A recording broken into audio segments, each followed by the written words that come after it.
Bienvenue dans le podcast à contre-courant, le podcast des mères audacieuses, le rendez-vous inspirant qui met en lumière des femmes et des hommes qui ont choisi de redéfinir leur trajectoire, de créer leur propre voie et de conquérir leur indépendance. Je suis votre hôte, Nathalie Grimaud-Morvillet, et je suis honorée de vous accompagner dans ce voyage extraordinaire. Après plus de 15 ans en tant que salariée dans le domaine du marketing digital et après 4 discriminations à la maternité, j'ai décidé de prendre mon indépendance pour mieux profiter de mes enfants sans renoncer à ma carrière professionnelle. Avec la tribu digitale, j'aide désormais les parents à en faire de même. Dans ce podcast, à chaque épisode, nous vous présenterons des histoires captivantes de mères audacieuses, de pères engagés, mais surtout de parents déterminés qui ont trouvé le courage de se réinventer pour mieux concilier leur vie personnelle et professionnelle. Qu'il s'agisse de maman, de papa ou de famille, notre podcast est un espace où chacun peut trouver une source d'inspiration, de conseils et de perspectives pour embrasser un avenir empreint de flexibilité, d'épanouissement et de conciliation, ainsi que de succès. Si vous êtes à la recherche de nouvelles manières de penser et ou de travailler, ou encore d'astuces, c'est le podcast qu'il vous faut. Prenez dès à présent votre boisson préférée et c'est parti. Retrouvons-nous dans le nouvel épisode du jour.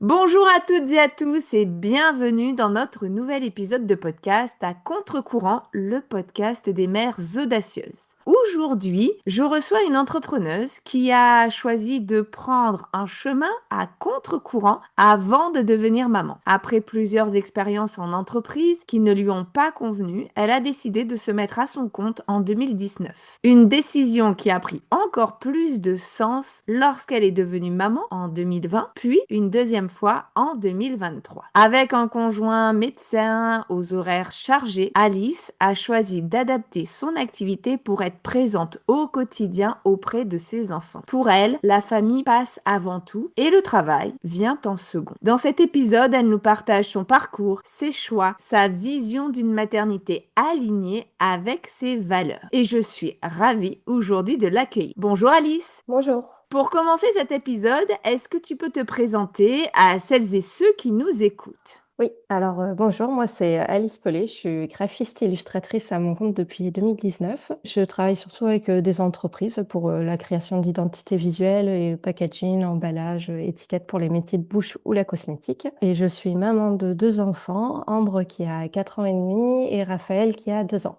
Waouh! Alors justement, est-ce que tu peux nous raconter comment nous nous sommes rencontrés?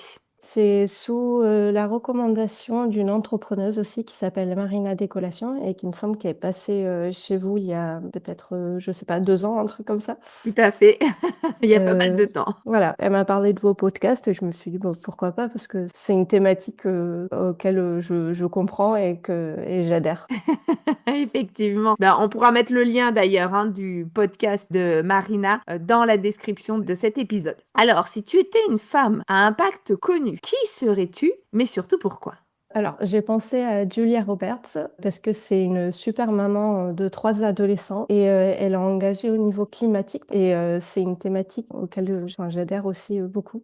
Bon, super. Effectivement, de temps en temps, on a en femmes à impact connu, on a des actrices ou des chanteuses qui ont aussi des causes pour lesquelles elles s'investissent énormément et elles profitent de leur notoriété pour essayer d'avoir un impact positif. Merci pour ton partage. Alors, rentrons maintenant dans le vif du sujet. Est-ce que tu peux nous raconter ton parcours avant de te lancer en indépendante en 2019, puisque tu as fait plusieurs stages, tu as eu plusieurs CDD, et puis aussi et surtout, qu'est-ce qui ne t'a pas convenu dans tes expériences en entreprise et qui finalement t'a poussé à te lancer à ton compte, puisque je le rappelle, tu t'es lancée avant de devenir maman. Oui, tout à fait. Alors, moi, j'ai fait une licence et un master en communication visuelle sur Bordeaux et chaque année, pendant la période de l'été, on devait faire, des stages. Donc j'ai fait à plusieurs endroits, dont des grosses agences et le stage qui m'a le plus marqué, c'était chez une indépendante sur Cognac et en fait, j'ai adoré son rythme de vie, à la rencontre de ses ses clients. Le côté proximité que j'arrivais pas à retrouver dans des grosses agences où il y a tout le temps un interlocuteur entre le graphiste, le DA et le client. Donc vraiment le côté rencontre avec le professionnel, c'était super intéressant. Il y avait aussi tout le côté humain, donc c'est-à-dire que quand on allait chez le client, bah, il nous offrait un café par exemple, ou il nous faisait visiter son domaine parce que c'était dans les spiritueux. Donc voilà, il y avait vraiment le côté proximité que j'arrivais pas à trouver dans l'agence où il fallait tout le temps produire.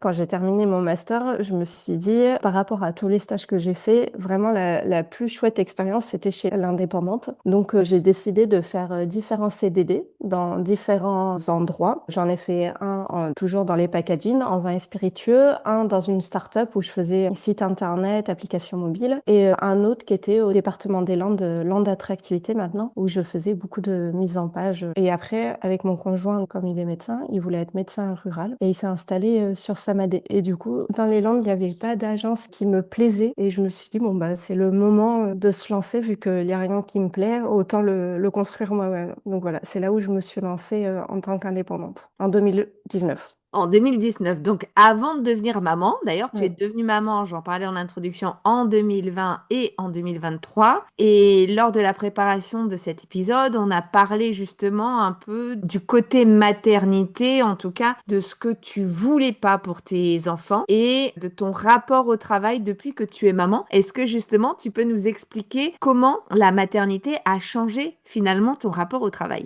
Pour moi, la famille, ça passe avant tout parce que ce qui reste à la fin, quand on n'a plus de travail, bah, c'est la famille. Du coup, je trouve que c'est un environnement qu'il faut coucouner et prendre soin. Et surtout, mon conjoint étant médecin, il a des gros horaires. Donc, on s'est dit, du coup, avec mon mari, qu'il fallait qu'il y ait au moins une personne qui soit assez présente pour eux. Donc, je garde mon métier. Je suis pas maman au foyer parce que c'est pas ce que je souhaite être. Mais par contre, j'ai allégé mes horaires. Donc, avant, quand j'avais pas d'enfant, je pouvais travailler le soir, je travaillais le mercredi. Et ça m'arrivait certaines fois de faire quelques travaux le samedi et dimanche quand j'avais pas eu le temps de le faire pendant la semaine. Et en étant bah, maman, il faut réorganiser toute sa journée. Et les horaires, ils sont assez courts parce que du coup, je commence à travailler à 9h et à 16h30, il faut être sur le départ. Donc, c'est des journées hyper condensées, mais très productives. Au final, je pense que je suis même plus productive qu'avant. Et après, je garde mes enfants le mercredi. C'est un choix. J'aurais pu les mettre à la garderie, enfin au centre aéré ou chez nounou. Mais j'ai décidé de profiter d'eux pendant qu'ils sont petits parce que ça passe très vite.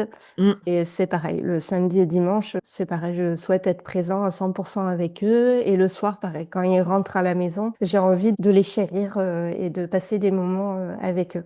Bah, faut en profiter parce que les tiens sont encore petits. Moi qui ai Exactement. plutôt des ados, hein, parce que les miens sont plus grands, il y a un moment donné où justement, c'est pas top d'avoir papa et maman à la maison Ah oui. parce qu'ils préfèrent passer du temps avec leurs copains ou rester au collège ou rester au lycée que de rentrer et de profiter d'un petit câlin ou d'un petit moment avec maman ou papa. Donc profites-en.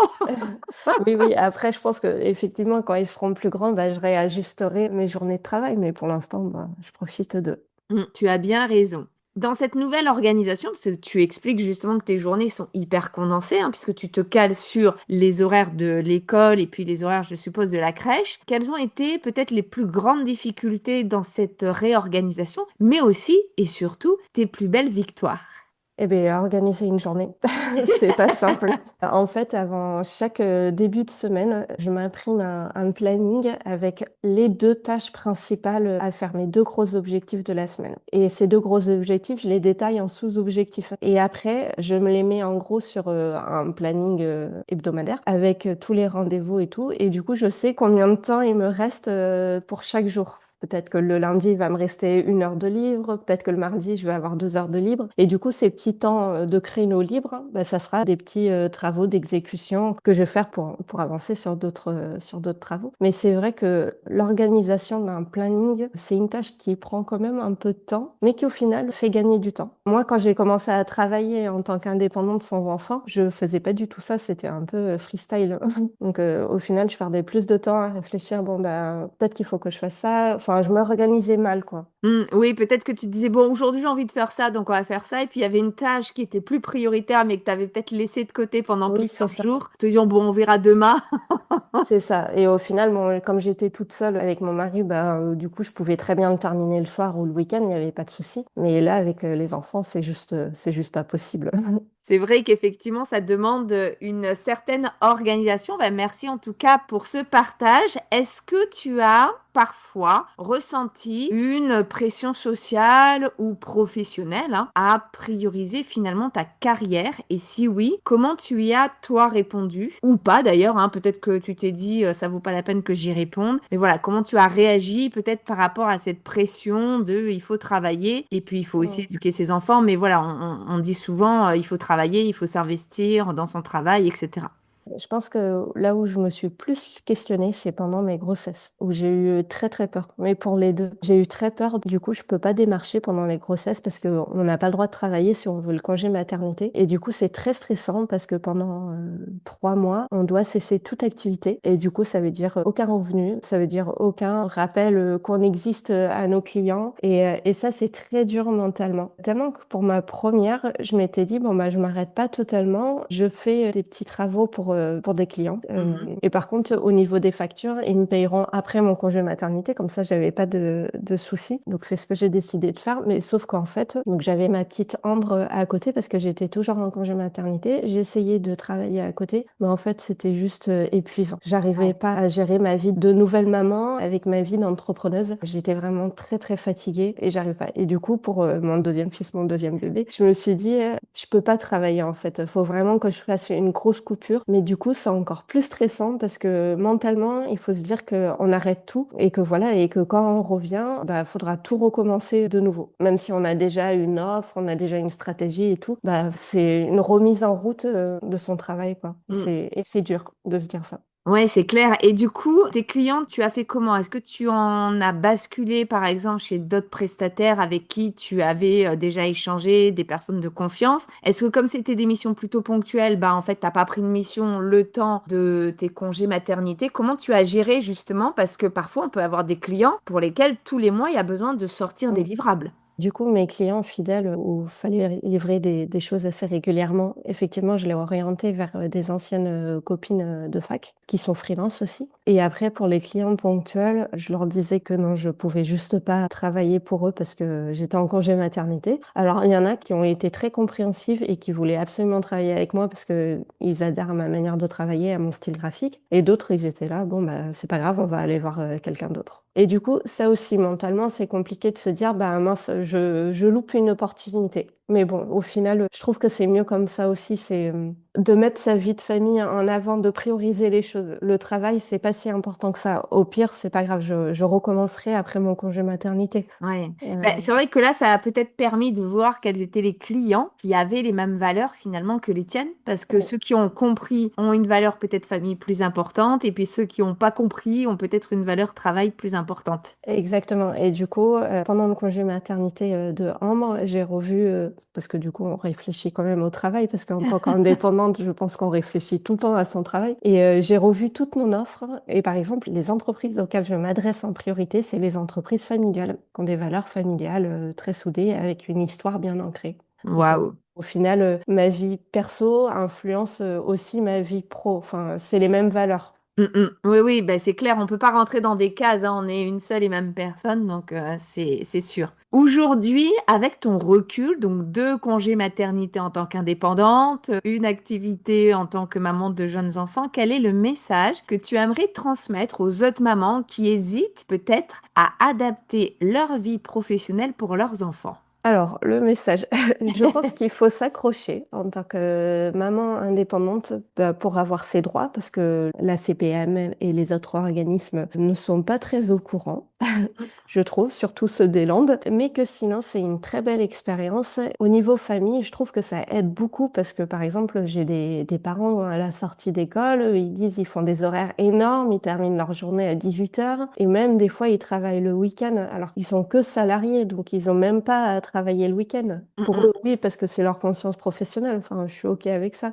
Mais en tant qu'indépendante, c'est une organisation de vie, mais enfin, je trouve que c'est une belle expérience. Après, chacun fait comme il veut, hein. Mais par exemple, le fait que je travaille, en indépendante et que j'ai des enfants et que moi, la famille, c'est super important. Là, en ce moment, je suis en train de lancer une offre qui va être bientôt sortie où, j'ai envie de faire des ateliers parents-enfants pour faire, découvrir un peu mon métier aux 3-8 ans. Et du coup, pour ces ateliers-là, j'ai décidé que j'emmènerai ma plus grande et comme ça, c'est un Mmh. moyen de partager aussi mon expérience professionnelle à ma petite fille, voilà, elle a déjà 4 ans. Mais en tout cas, enfin, c'est une belle expérience. Bon, bah, super. Bah, merci en tout cas pour ton partage. Pour terminer cette interview passionnante, est-ce que tu as une réussite ou un moment particulier à nous partager, bien évidemment en relation avec le sujet du jour?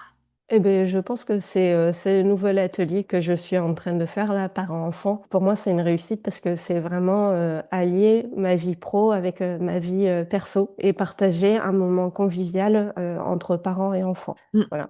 Ouais, bah, super. Eh bien, merci beaucoup en tout cas. Merci Merci. Alice pour ce témoignage inspirant. Ton parcours montre qu'il est possible de créer une vie professionnelle au service de sa vie personnelle et non l'inverse. Finalement, en choisissant l'entrepreneuriat avant même de devenir maman, tu as réussi à préparer le terrain pour construire une vie alignée avec tes valeurs où la famille a la première place. À toutes les mamans qui nous écoutent, souvenez-vous qu'il n'y a pas de modèle unique. Vous avez le droit de créer le vôtre à votre rythme, selon ce qui compte vraiment pour vous. Et puis, si cet épisode a résonné en vous, n'hésitez pas à le liker, le commenter ou tout simplement à le partager à une maman qui en aurait besoin. Qui sait, vous pourriez être à l'origine d'un changement radical. Et en attendant notre prochain épisode, je vous souhaite à toutes et à tous une très belle journée, après-midi ou soirée et prenez soin de vous.